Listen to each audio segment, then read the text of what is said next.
in effect for the candidates running for president. They will be sworn in. But for two of those senators, it is something else that is becoming, frankly, part of their state of play, with no comment yet today from Bernie Sanders or Elizabeth Warren or their campaigns, now that audio is out of that intense-looking exchange after Tuesday night's debate. Here it is. You don't have to lip read. You can hear it for yourself.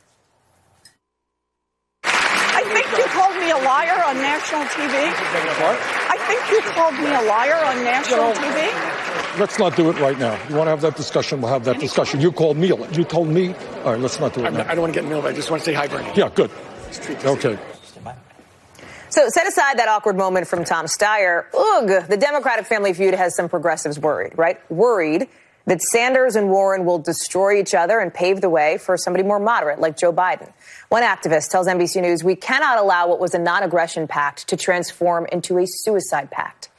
But that brings us to this. Is this much ado about not much at all? And does it take the eye off the ultimate ball for Democrats, which is beating Donald Trump? Here's Samantha Bee. That's it. That's what's dominated our national discourse for 36 hours. Two great candidates who are a little sad and disappointed in each other over a misunderstanding. If we make enemies of each other now, the fight won't be about if a woman can ever be president. It will be if anyone else will ever be president again.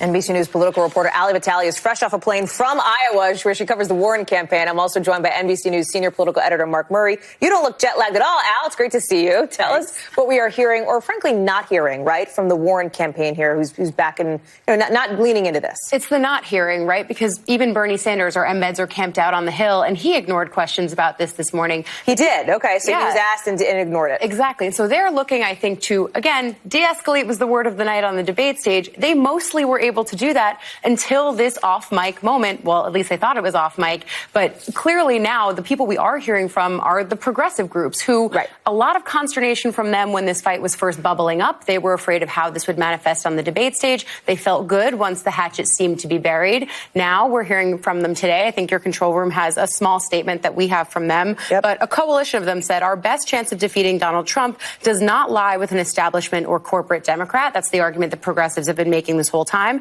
Sanders and Warren, as well as their campaigns and supporters, will need to find ways to cooperate. And I think there's a lot of concern about what this does, especially in regards to Bernie Sanders. When this fight first bubbled up, the thing that Elizabeth Warren said to me was, we don't need the factionalism of 2016. 2016 is still a specter that looms pretty large for a lot of Democrats, both in the party and among voters who I talk to pretty consistently. So I think bringing this up, this specter of 2016 and what splinters from a primary can do later on, Democrats are scared about that, especially because all they really want to do is beat Donald Trump. And you are hearing that, right, Ali and Mark? I posed this question to you because there is a point being made